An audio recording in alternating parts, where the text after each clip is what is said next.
That very person was Joel Hartman. That person is now probably one of my best brothers in Christ, I would say. And there was also Amos, who is one of the right now, seems to see him. Amos could just stand up. Oh, there he is. Sorry, it's because my brain isn't working quite right in the early hours of the morning. I mean, I'm a very afternoon person, actually. I started having I would say it was kind of strange because I never saw somebody talk about Jesus and at the same time not ramming it down your throat. I mean, I've never seen somebody say, hey, this is good, you can have it. I mean, that's weird, isn't it? Or, it was also strange because I never seen somebody talk about Jesus calmly. Like saying, this is what I think it is. I believe in this, and it would be great to share with you. It was like introducing us to a friend, You have this, a great person, that this person can actually change your lives. You can make great things with him, but you're not pushing it forward. You're just presenting it to the other person.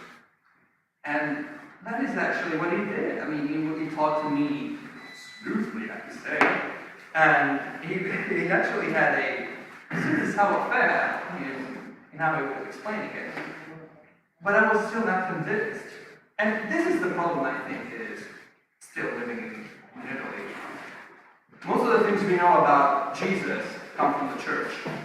And most of the things that the church say sometimes is just not quite right. Because people might say, oh yeah, you should practice celebrate, you should be celibate, you should be holy, the things you do, but then you just do whatever you want to. Because anyways, God will save us. Well, I don't know what you think, but I think that Jesus should be presented. If you have a relationship with a person, and you know that this person is like the absolute best person you ever know, I believe you would just want this person to meet him, isn't it? And I think that this is what made me believe that Jesus was actually close to me, and I could get close to him.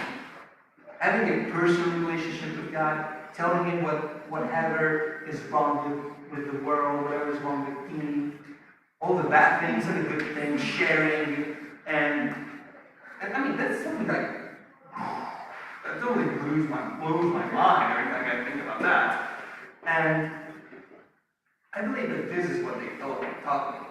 I mean, believing in Jesus is not just about, preaching the good word or telling around people that, Jesus saves. That's the word. I think it's something different. It's something that says, this is Jesus. He wants to meet you. And at the same time, he is willing to see you. And after I started, I would have, and that's kind of, okay. Sorry again. And because every time I talk, I'm a little bit shy, actually. Sorry. So actually, this is my first time talking to such a great public.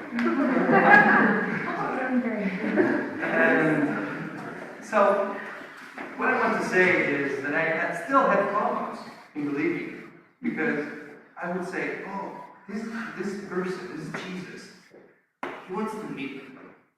But what is holding me back? And I remember one day that I said, well, I could make just a jump. I could make like a leap of faith once. I mean, what's going to cost me? There's always that thing that always strained me for some reasons, is that I always thought that God never existed. And then I saw Amos, and I saw Amos that was talking about his faith. Like, he was talking about his best football stopper in the world, or, I don't know, anybody else. Like a great football player, or, I don't know, his favorite football team. No. Somebody doesn't like a hike. Okay, always is great too. But it was something like normal. It wasn't so natural to talk about Jesus. And I think that it was what taught me to do so, to be natural with it. Because he was natural when he came down to earth and spread the word and said that is what he wanted people to follow him, but he knew that nobody would follow him. Not everybody, just a small group. But he still went on, and he presented himself to the people. He presented himself to Marie Magdalene, to everybody else. And that is what made me believe that Jesus existed. And also the fact that I started reading about Job, and I saw that even in the darkest of things, the most painful things, somebody still believed that the Redeemer would have come. And I was smashed at this. I couldn't believe that as well. And I said, well, if that person did, I want to do it as well. So that's why I became a Christian. But actually, I think this is what, maybe the moral of this story is, you should try to be natural. I mean, you all know Jesus, and you're still knowing him. You're in the process. And that is the thing that should be said to people. It is a process, an ever-constant process of friendship, truth, and loyalty. If I can be loyal to a person, I could be as well loyal to Jesus, and vice versa. The two things are how do you say, they're equal to each other. They're equal. They need one another, because if I am true to Jesus, I am true to the people. And that is the thing that actually scares me and excites me at the same time.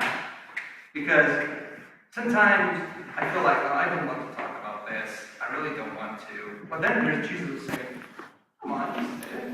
There's no problem at all. I can listen to you. And that is the thing that actually makes me about Jesus. And this is what I think is the best thing. Not just more than the other things, but one of the many things that Jesus can do. And I would like you to share this thing to each other.